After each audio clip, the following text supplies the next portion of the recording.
Hello and welcome to the Rogue Monkey podcast. We've reached the finale to season 7 and again we're heading abroad to join our guest today.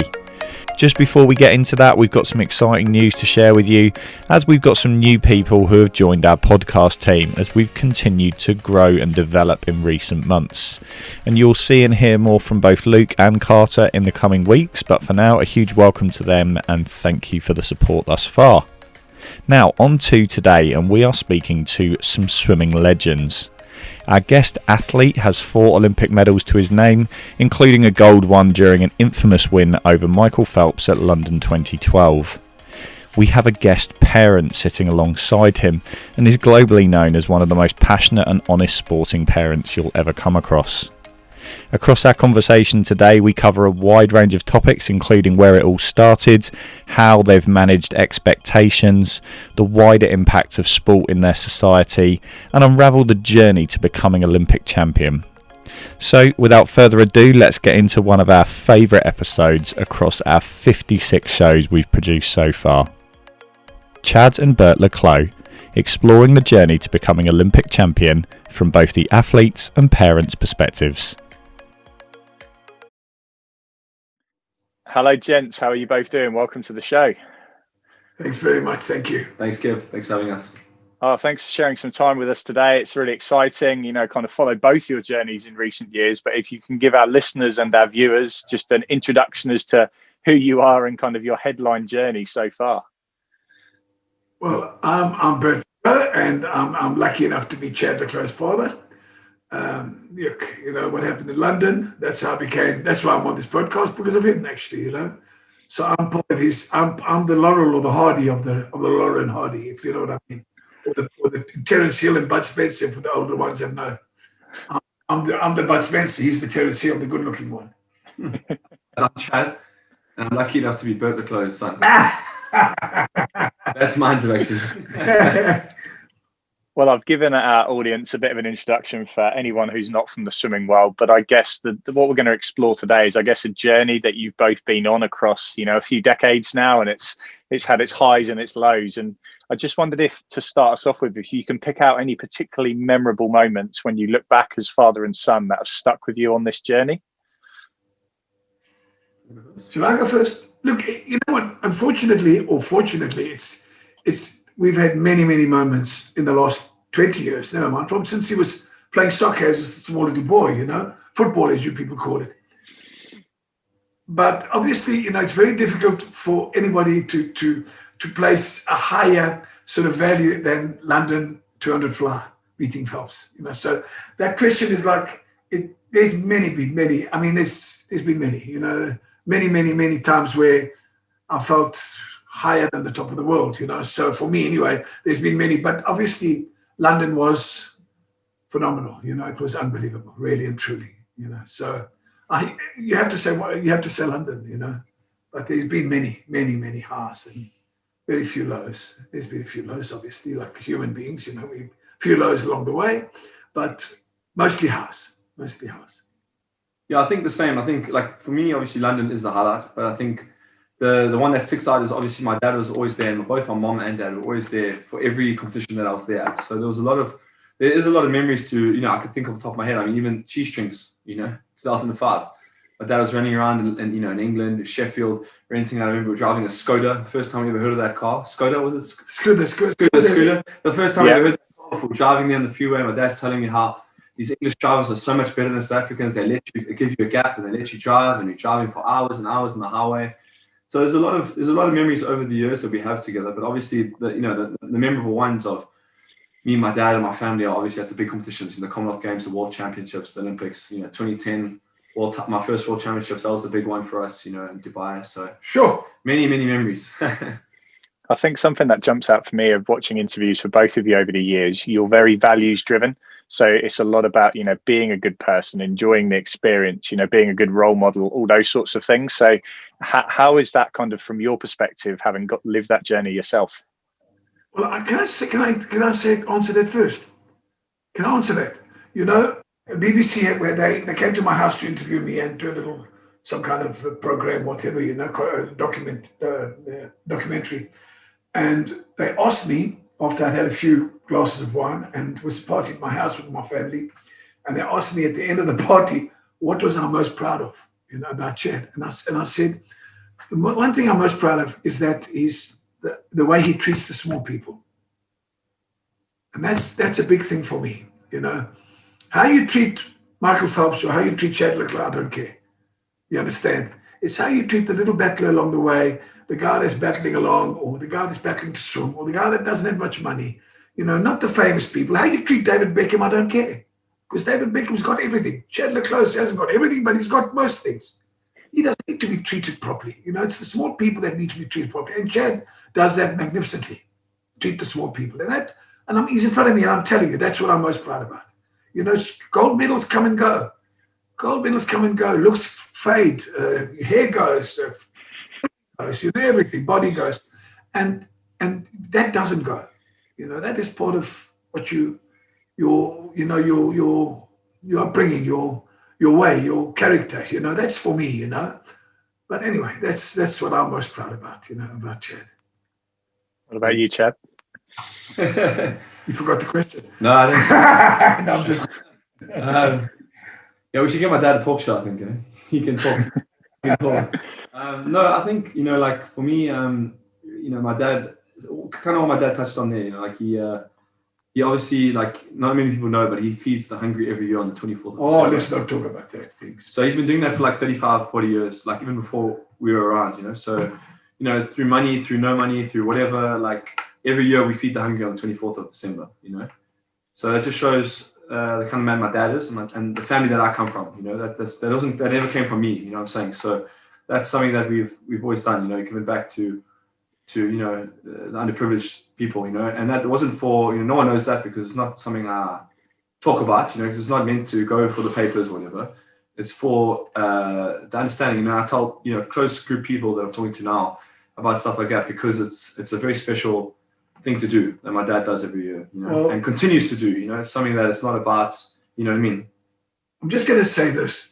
When, this is for anybody, it's for parents, for children, for you, for me, for people who chat.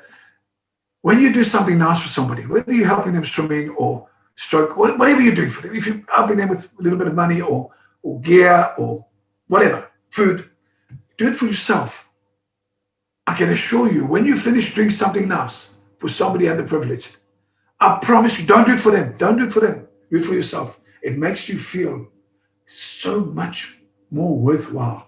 And I took my kids and I take my grandkids with me. Now with this COVID, we haven't done it this last year, but normally I take my grandkids, whoever's here with me, and I take them to show them so that they know that some people don't have food on the table and they sleep in the streets, and they must realize that they are privileged, and that's what life's about, and that's why I do it. Not because I do it for myself, not for them. I don't do it for the people. I do it for myself. That's the way I like to put it. Before I move on, because I've got quite a few questions from listeners come in, I guess, and I didn't preview on this one, but actually the foundation and the academy that you've kind of been involved in over the last year or so, that kind of has that at its absolute core when you look into it. There's absolute giving back, wanting to do something that's going to leave a legacy for people that are the next generation, whether it's of swimmers or local communities or whatever it is. So it kind of feels like your philosophy as people has kind of shaped a legacy, if you like. Yes, well, I can answer just the one part of the question. Is the academy is not open any longer because there was a water shortage 2 years ago. He was training. I mean, the world champion, Olympic champion, was training in I don't know how you can see that, this much of water, in a meter of water, where at the gym the lane ropes were in the air like a volleyball, a net. It was in the air. He couldn't even do tumble turns, to touch and go. He did that for I don't know how many months before World Champs. And then, of course, the COVID came. So that hit devastating. It was devastating. There was no place to train. So the academy, we had to close for the time being. And, maybe it's a good thing in the long run because it's still Olympic year and there's still other things that Chad wants to do, And with the foundation, Chad can tell you what he wants to do. That's his baby. Yeah, I think, I mean, it's more the same thing. It's kind of moved into one big thing now because of the foundation. We've tried to raise money for for things that we want to do in swimming and outside of swimming, especially in the communities around South Africa, but also, give the opportunity to other kids that maybe can't afford to do certain things, that travel overseas, race, up and coming youngsters. So, we have some plans. We have a 2-3 year plan for what we want to do with once we've raised enough. So that's just something that I've always wanted to do. It's nothing, it's just something. It's a passion. It's a passion project of mine and my dad's and my family more than anything. Fantastic. Well, I'm going to move on to the listener questions because we've got quite a few that have come in. So the first one is from Michelle and asked about, has kind of your positive and fun outlook on life kind of been something that's been the whole part of your journey? And she referenced an April Fool's joke you played a few years ago about becoming a triathlete. Yeah, I remember that. We were actually talking about it earlier. I've done a few over the years. That was during the Commonwealth Games in Australia. We did that. We messed around because, to be fair, it was actually Bronwyn, one of the ladies, the media ladies. We were discussing something to do. And then when I suggested that, it sounded a bit too far-fetched. And then she said, well, let's word it in a way that I'm racing a triathlon at this Commonwealth Games in like 10 days' time, because we were obviously in Oz a week or two early. So, we make a lot of jokes for sure. I mean, we've done some April Fool's jokes of marriage proposals with my girlfriend and stuff like that. Got into big trouble. Got in big trouble with that. So yeah, for sure. There's a lot of things. Absolutely. Gotta have fun.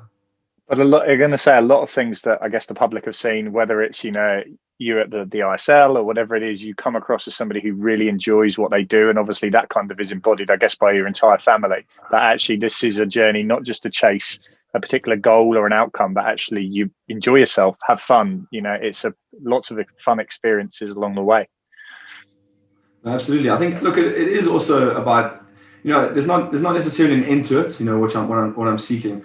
It's definitely the journey, but I think at the end of the day, I try to bring as many people in it as possible. I think even, you mentioned my family, of course, they've been with me from day one. That just goes without saying. But, I represent a lot more than that. Like a lot of the support that I have, not just in South Africa, but globally, is I try make the people that support me feel a part of my journey.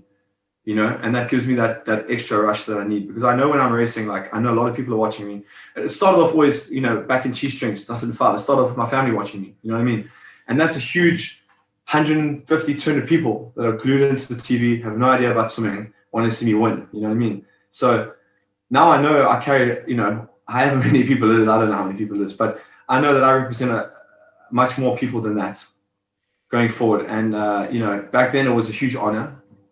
And today you can understand how huge that is for me. So I hope that I can keep going for a long time, and I hope that I can continue to win and hopefully win another Olympics somewhere along the line and more Commonwealth Games and world titles. But, there's still a lot more that I hope that I can still achieve. It's not just, I'm not just hanging around here, hopefully just sitting around and seeing what happens. I do have goals that I want to achieve. I do have strong visions that I believe I'll still get to one day again, hopefully. Touch wood. And our family, none of us know how to swim properly. Our family is the least of swimming family you've ever seen in your life. Huge family, nobody swims. We all play football, we all play rugby, tennis, whatever. Nobody swims. Now they've all got invested interest. You'll never believe it. They are glued to the TV, and whenever they can watch. When there's nationals here in Durban, he has more people there coming to watch him than all of them combined, with their t-shirts on, go Chad or whatever, like PT sort of has in England. Yeah. PT has quite a big following, Yeah. That's fantastic. And it jumps on to the next one, I guess, a really question for you both. There's a real challenge that most parents have when they're on this sports journey of finding the balance between being supportive and so that the young athlete feels like they're getting that support from their parents, but without putting too much pressure on them. So how have you juggled that as you've gone along? And I'd be interested in kind of your responses from the swimmer and the parent point of view. Yes, look, I want to tell you, like I just said earlier, that my family, I don't even know how to swim properly. They once said to me, how do you swim? I said, I swim like a stone. I go straight down. I can't even make one length. I can just survive with a doggy paddle. But anyway, so I've had to learn along the way. And as in the last 18 years, from when he was 10 years old, I learned from other people's mistakes.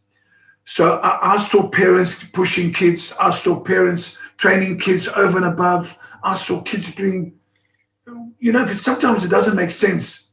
I know it's going to be a bit of a long answer, but especially for the parents out there, is that How can you take a 10-year-old or 11 or 12 or 13-year-old kid and do the same sets as Petey or Chad Clough or James Garr? If your son or your daughter was a rugby player, would he make him tackle the beast? I don't know if you know the beast. You understand? Johnny Wilkinson, for instance, he wouldn't tackle him. You understand? You would say, oh, no, my boy must stay in his age group. I don't want him to get injured, to get this, to get that. So there's a system, or if you're playing football, you wouldn't say, all right, he's a brilliant footballer. Let me put him straight into the reserve team of the Open, because they'll kick him to pieces. Do you understand? But yet in the swimming, and you know this, that parents and coaches sometimes, they train their kids that they're superstars. And we'll get to that when it comes to cheese strings just now about that, where Chad finished at the cheese strings and where he finished now.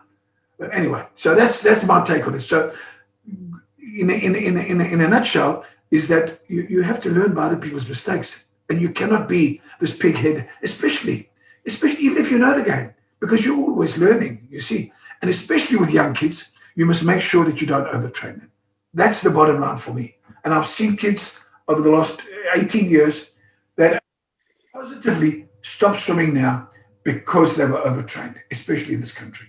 So I don't know how it is in England. I can't speak for elsewhere. I can speak for this country. Very few people go past 21. Very few swimmers.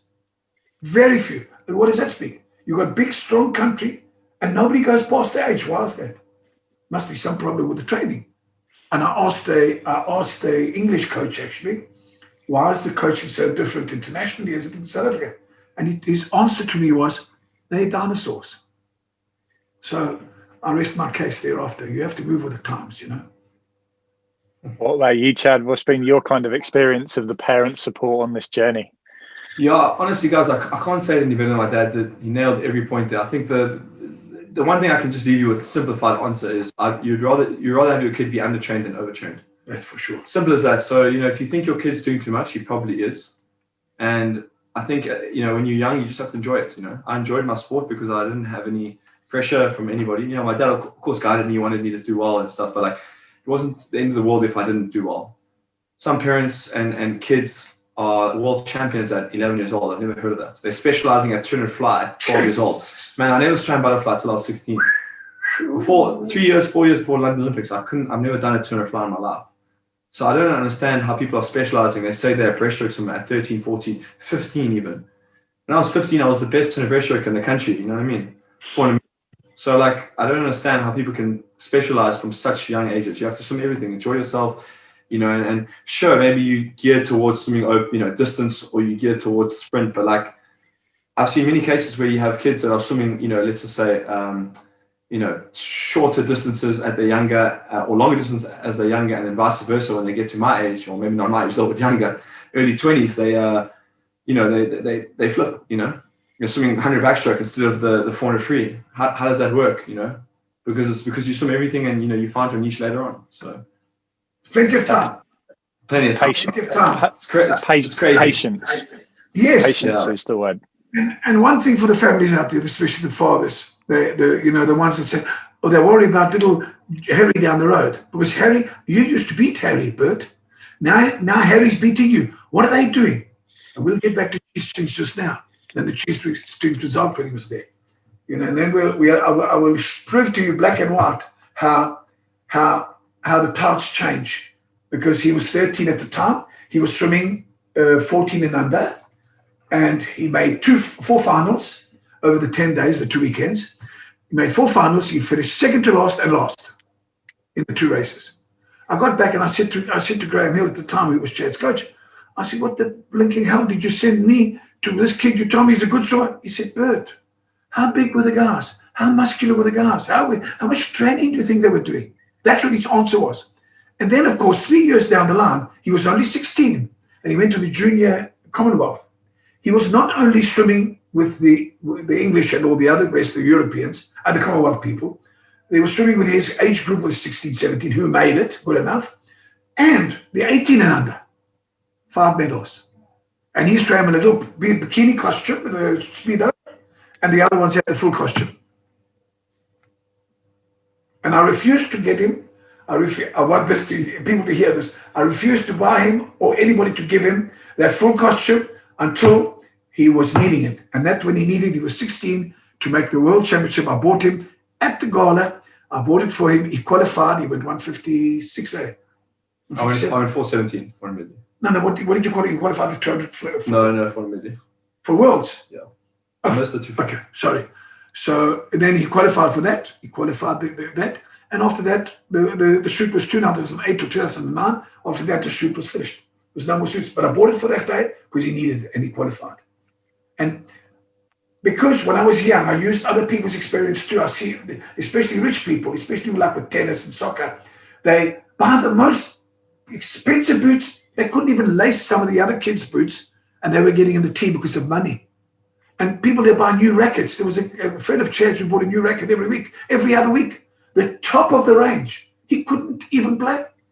Let the guy battle it out first. And when he gets better and better, you award him things so that he knows that by him trying harder, he will get better. But if you just given at 10 years old the full suits and whatever that cost a fortune, some of them are not going to succeed, if you know what I mean. Yeah, definitely. And I think that's something for a lot of parents out there to hear, that actually one of the talks that I give talks about cherries on top of the cake, and actually the cake isn't the racing suit or the expensive racket or whatever it is. It's the last little bit that you pop on, and actually it's you want that last little bit to pop on, not everything's placed on you're going to get this suit at 12, 13 or whatever it is, because then there's the pressure. Yes, and then there's nothing to change up to.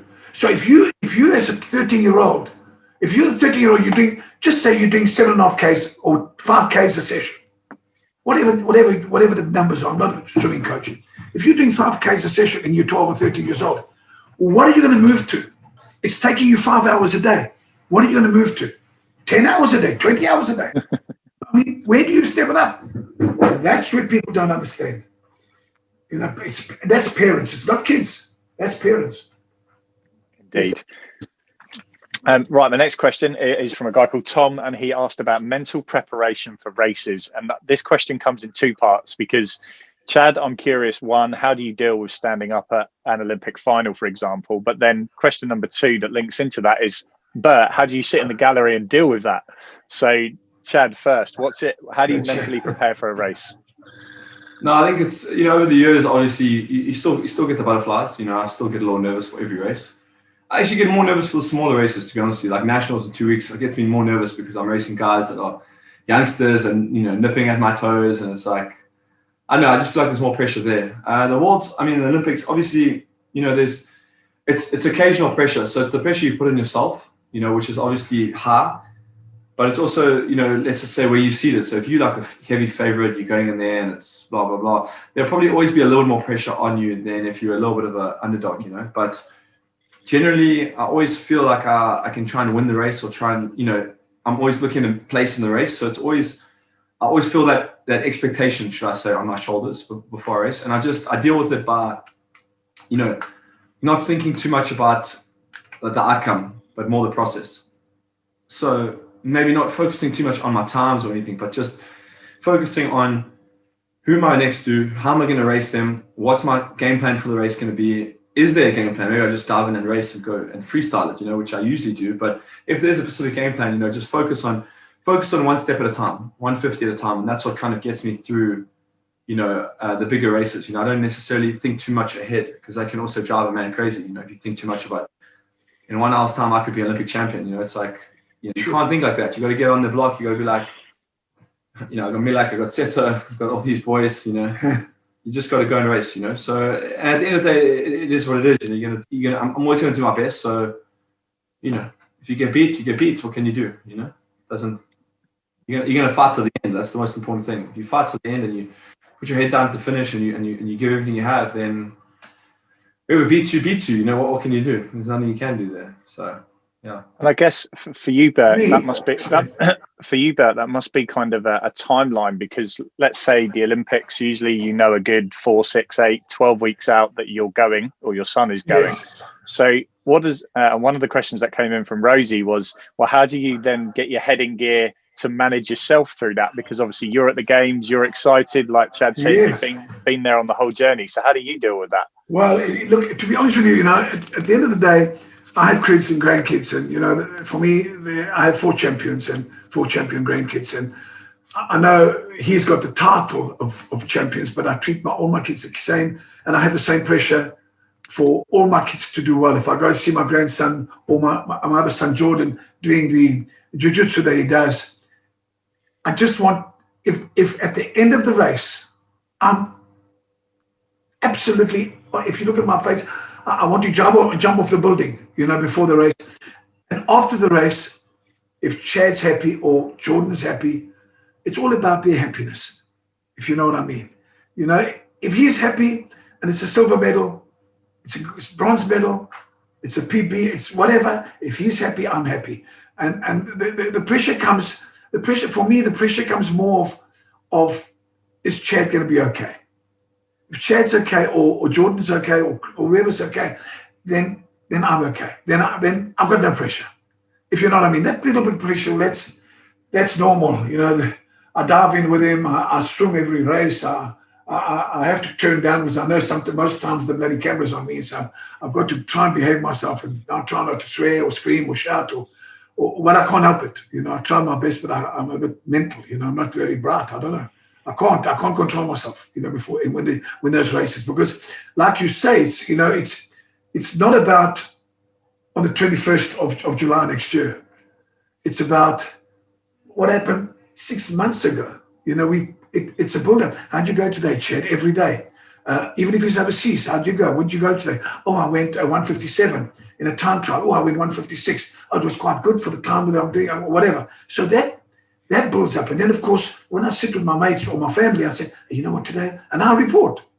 Today, and I sort of try to, whatever he tells me, it's not that I'm clever, it's just whatever he tells me. And I sort of, so that builds pressure, as you say, the 4 weeks or the month or 2 months beforehand, If he's doing all right, look, at the end of the day, we spoke about it today on the way to training, because I went to training this morning, and I said, if you do a PB, and whatever Milak or Dressel or Seto or James Garr goes, or I don't care who you're swimming against, and he goes and he smashed the world record, well, bad luck. You've done it your best. You can't do better than your best. And that is the reality of the sport, But I'm gonna have to cut that little clip and share that as far and wide as possible, because that summarizes it beautifully, and it's such an important point, I think, for people to hear, that sport is sport. Everyone won't win, and that's okay. Of course it's okay. Of course it's okay. It has to be okay, because there's worse things that happen, and let's not go into those worst things that happen in life. And we all know it happens, And by the way, another thing I can tell you is that in life, you only lose. There's nothing you win. You lose your job. You lose your girlfriend, your mother, your father, and so on and so on and so on and so on. It goes on. Your hair, your looks, or some of us, not all of us. I mean, I'm all right. I'm just saying, so when you win a little bit, cherish those wins, and don't apply too much, especially for the parents out there. Chad never kicked the ball for a whole year. When he got off the field, I pulled him off and I said, my boy, I don't think you're a sportsman. He was 7 years old or 8 years old. I said, I don't think you're a sportsman. He didn't understand. I put him in my car. I bought him an ice cream. And I said, my boy, you're a man of the match today. I swear to God, he knows that. That actually happened. It's not a story. It happened. And I've seen, my son has never cried because he never kicked the ball or he missed the race or because I told him it's only a race. It's one of those things. You understand? We come home when we hit our horse and we kick our dogs, but we in front of that, we are right. You know what I mean? So that's the way it should be. It should be like that. It should, especially with very young kids, Fantastic. Well, I've got the next question is for Chad, and it's one that I'm sure all the swimmers who are screaming at the screen every time you race.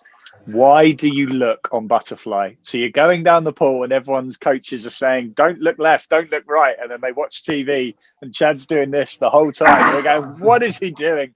Does that drive your coach absolutely mad? I think, my other coaches didn't like it, but my new coach, my English coach, James Gibson, the best coach I've ever had. He says, okay, it's not something you should do. I'm not encouraging it because it's something that I've done since I was a kid. And it's part of my swimming, because I'm always looking underwater anyway. So it's not that some races I don't look, like in London, I didn't look that much in the turn and fly. I only looked about 3-4 times, but I was looking on every underwater. If you watch the last turn, you see I looked 3 times, left, right, left. So, it's just part of the way I race, unfortunately. It gives me a bit of motivation, I guess. It slows me down, it slows me down 10%, gives me 20% motivation. So, 30% motivation, so I'm 10% up, you know what I mean? That's the way I look at it. But it just depends on the circumstance. I mean, obviously, some races, if you're next to a guy, you don't have to look too much. But if sometimes I'm lane 1 and he's in lane 4, and it's like, it's my own fault. I swim too slow in the heat, semi-finals and heats. So sometimes you watch me, I'm in lane 1. I'm not doing it on purpose, trust me. I tell you, I'm very upset with his answer. I thought he was going to say he was looking for his dad. Jen will be very happy to hear that. That was a question from her. Right, the final question I've got from the listeners is from a guy called Martin, another swimmer who will hopefully be joining you at the Commonwealth Games next year. And he said your technical focus on your underwaters is obviously off the charts. It's always been world leading from when we've watched you, your underwater stands out. So when you were young, obviously we talk a lot about outcome and process, but obviously you focused on something that wasn't an outcome because underwater kick is just a part of the race. So can you remember when that started for you, focusing on a specific part of the race instead of chasing a time or qualifying or a medal or whatever it was? Well, to be honest, I was very motivated by a lot of people. So I watched a lot of videos of Michael Phelps, and I knew that was always this thing when I was young. So I remember 2007, I was 15 years old. It was about 2 years after Cheese String, 2005. And that's when I started doing some jumps. I just started jumping every day, doing like 50, 60, 100 jumps every day after practice, like star jumps, squat jumps. I don't know what you call them. And star jumps, squat jumps, I don't know what kind of technique that was, but I just started doing that because I felt like I needed to get stronger in underwaters. And I started practicing underwaters every day after training, just, 25 underwater, 25 easy, 25 underwater. It was something that I focused on because after training. Yeah, because of Michael, you see. So it was all driven because of what he did. I just wanted to be like him. So it was just me mirroring what he did in a way that I thought that's what he did. You know what I mean? And then obviously when I was training, I would focus heavily on underwaters because I knew that, that could be a huge advantage. Because at that time, I mean, 10, 15 years ago, it wasn't the norm to do underwaters like it is kind of today. Like, like you see Shields, Dressel, myself, Lochte, all these guys. Like back then, it was really only Phelps, Lochte.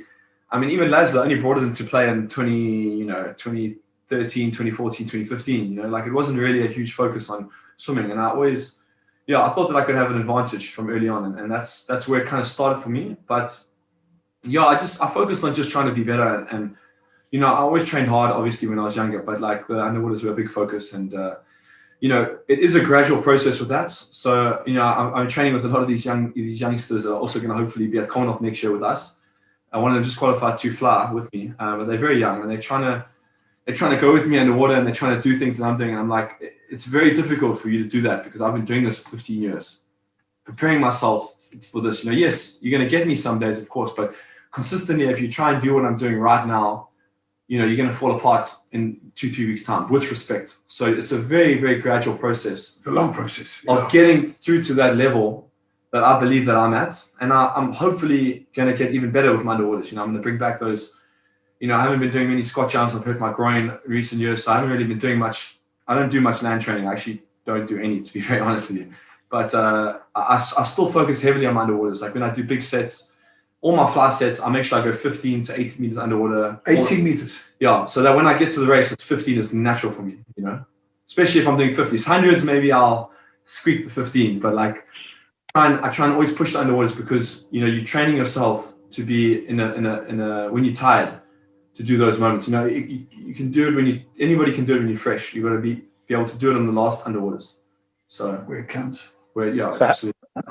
So Bert, how did you encourage that? Because as a youngster, it's probably very easy to get worried that somebody else is beating you. And like you said, when you're young, you're not the fastest. But actually, if you're a young athlete saying, no, I'm going to focus on these skills because in 5 years, 10 years, it's going to benefit me. What was that like as a parent? And how did you kind of encourage that?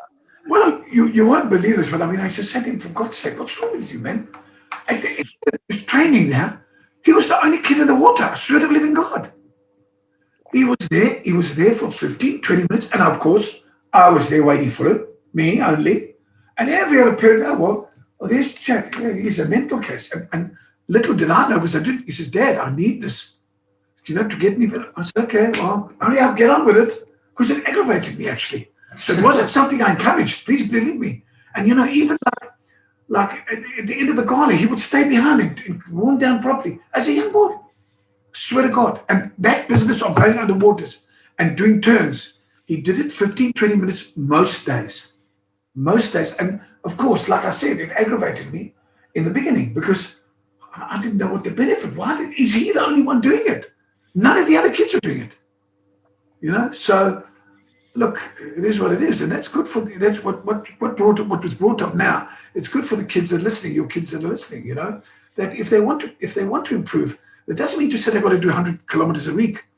I said, but the little bit of extra of turns and the underwaters and things are going to help them big time. I remember on one of our previous seasons, we interviewed a coach who worked with Kobe Bryant when he was a youngster, and he said, why do you think effectively I went on to become the best? Well, because when I was young, I did the basics really well, and I never stopped practicing and rehearsing those bits. If it was starting training early or staying in and doing a bit extra. And I find it fascinating and the same with the Messi and people like that. And You hear these stories of, they do Ronaldo. Extra. But Ronaldo. Yeah. Ronaldo. He stays 25 minutes. He's there an hour before everybody else. And he's training. And he's kicking those balls in. And he's taking shots. It's known. He says sometimes the last golf, he's still there 1 hour after training, and it speaks volumes. At 35, he's still going 36. He's still going the best in the world. He's still the best in the world, as far as I'm concerned, Ronaldo. I'm a Man United supporter, by the way. You support before you continue? Soccer, football? I have to sit on the fence when it comes to football because I was never a diehard but I did actually interview one of our previous seasons. We had one of the women's Manchester United players, and it was really interesting talking about what it was like being inside the camp as a player. But more on that another time. But I get the final two things I want to ask is if you could kind of give advice both as a swimmer and as a parent to everybody out there, what would your one message be to everybody? Can I start that? Because I forget the question. I'm old. A lot of punches to my head. Kev, for me, there's only one thing. I've already said it. The most important thing is to be there. When you see somebody winning, when you see the top three of the gala, and I'll tell you what, you go and have a look at your next gala. You will see those parents in the stands. The guys that don't make finals, don't last, the parents are not there. That's number one. Number two, you must support your children, number one. Number two is not to allow them to overtrain. That's, for me, is the biggest plus when they're young. And then when you're 15, 16, that's up to you coaches. That's me. That's what I'll take it from this, from this journey that I've been on. Yeah. No, I think it's a lot of things, Kev, but I think the thing for me, I'm just thinking about it now, like if I'm talking to, a young boy, young girl, 14 to 17 years old type of thing, the advice I would give is, find out what you want to do. So is going to Olympics what you want to do? Is winning a medal, winning a gold medal, making the national team for the Commonwealth Games, making your school team, being the captain of your school team. It doesn't matter what you want to achieve, right? It's just find out what you want, okay? And then work towards accordingly. So from a very young age, I wanted to be Olympic champion. It's easy to say that now from where I'm sitting, but I wanted to be the best in the world. And I really believed that I was going to be the best in the world. Long before that, I was even remotely close. So when I was 15 years old, the reason I was doing those underwaters, I wasn't doing it for 3 weeks times competition. I was doing it for 2012, 2016, 2020, 2024, 2028. I was doing it for things in the future. So I'm not saying to everybody that's listening today, let's go do crazy underwaters, tomorrow training, for the next 2 weeks and then don't do it again. No. What do you want to achieve? I want to go to the Olympics one day. Okay. It's not going to be easy to go to the Olympics. So what do I have to do better? My starts and turns are shocking. I'm going to work on my starting terms. That's just me as a person, Chad. Bert, you got great closing speed. But you don't have any easy speed. So let's work at sprinting a bit better. Kevin, you're really, really great at, your technique, and you're so perfect and you're so beautiful the way you swim, but you need a bit more gees, you need a bit more fight in you the last 25. So practice that in training, right? So find out what you want and where you want to go and just go and do it. It's as simple as that. Find a way to do it. Watch YouTube clips, of other people. That's what I did. I just learned from other people. There's no magic to it all, and I believed. The truth is I believed in everything that I did. I didn't say it necessarily to the media or to the people, but I believed I was going to win in 2012. I believed I was going to win in 2016. And I believe I'm going to win in 16 weeks. You know what I'm trying to say? It doesn't mean I'm going to win. Doesn't mean anything. Belief. But I believe that. And there's no one that can tell me that I'm not going to go and do that. So find out what it is that you want to go and achieve, and just go and find a way to do it. Simple as that. When he was 12 years old, there's a newspaper clipping, headlines of the back page, because I had a bet with a friend of mine, and the editor for the Sunday Tribune in South Africa. He heard me making a comment because I said, the guy said to me, because Chad's time was 2:55, I'll never forget, for the 200 breast, this 12-year-old. And I knew he's going to be much faster than that. And he said, well, the one guy went 2:50. And he said, well, Chad's not winning this today. I said, well, you like a bet anyway. He says, no, he's not going 6-second PB or whatever. I said, well, put a bet on it. And it was not a bet, but it was just playing the fool with a friend of mine. And the editor found out, and he came to me and he said to me, Mr. Le Clos, your little boy swimming. I heard the commentary. I'm going to interview him after, and I'll make him headlines in the newspaper. That headline, I've got it somewhere. And it says, Le Clos says he'll win the 200 breaststroke in London 2012 Olympics. I swear to God, it's a headline it's in the archives of that headline of the newspaper, the Sunday newspaper, the back of the sports page. So he didn't do breaststroke of that because he hurt his groin, but he was a very good breaststroker when he was young. When he went to cheese strings, he only went for the IM and the breaststrokes. And that's what he made the finals up for, the 4 finals. So fantastic. There's a couple of things I just want to pick up, more as little anecdotes to kind of follow up on those thoughts there. I remember meeting Graham a couple of times at a conference a few years ago, and this was pre-Rio. And a few people I'd seen afterwards in the coaching world said, what was he like? And I said, the belief he has in that boy is, you can see it. Because I remember saying, how do you think Chad's going to go at Rio? And he went, he's going to win. And he was so focused, yes. And there was so much, and you could feel that belief. And it was one of the few times that I worked with somebody at that level who absolute convinced that you could do it, and it's that belief, and it just shone through. And I think the second thing that jumps out at me, before Christmas we interviewed, have you ever come across the Red Arrows, the display team, the fighter planes? Yes, I have actually. So we interviewed the commanding officer of that, and I said, have you got any message that you would give to aspiring young people out there? And he said, don't let anyone tell you can't do something. Find what you love, follow it with your absolute heart, and you will get there. You'll find a way. And you've just said exactly the same. So I love that. Absolutely. Yeah, that's just something that I've said for years. I tell kids now and parents, nobody will tell you your kid is going to make it. And nobody will tell me that your kid's not going to make it. That is 100%. That's true. That's 100%. A coach told my son, this one here, he was 7 or 8. He was playing softball at this coach, and I didn't sponsor him. I had butcher shops at the time, and I never sponsored her. And she threw the ball at him, and he missed it. He said, "You're bloody useless." And of course, I don't want to tell you what happened after that, but I'll tell you, that's when I learned. I'd like to. As a matter of fact, I want a few more useless kids like him, And that's what he was told. He was told he was useless. I mean, what nonsense is that? No kid is useless.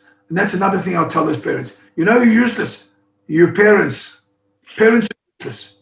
No kid is born a thief, a drug addict, prostitute, whatever. They're all born with a level playing field. It's how you behave. Don't go to the pub. Go and watch your son training. Go to the pub when he's at home sleeping. That's all I say.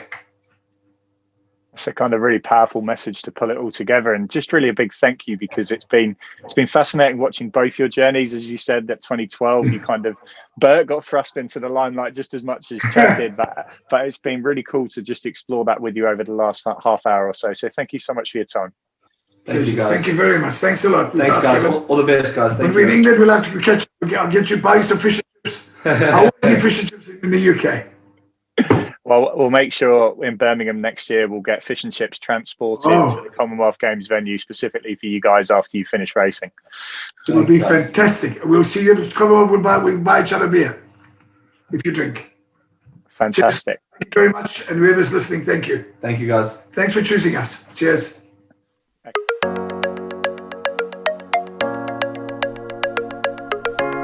Well, what a wonderful way to round off our 7th season. Thank you again to Bert and Chad there. From a person who's got 39 major championship medals to his name, what a humbling and honest conversation that was. I was fortunate enough to be in London in 2012 watching Chad win one of his Olympic medals, as well as being at the English National Championship sponsored by Cheese Strings back in 2005. So it really was enjoyable to reflect back on it with both Bert and Chad on that conversation. Well, that's us done for another season, and what a season it's been. We've spoken to Olympians, Paralympians, coaches and educators, and it's been wonderful following a great summer of sport to pull these stories together and share them with you. We'll be back in November with plenty more exciting conversations to share with you, so make sure you join us for that. Don't forget to give us a quick review on whatever platform you're using and click subscribe so you never miss an up-and-coming episode. Thanks again for joining us, and see you again soon from all the team at the Rogue Monkey Podcast.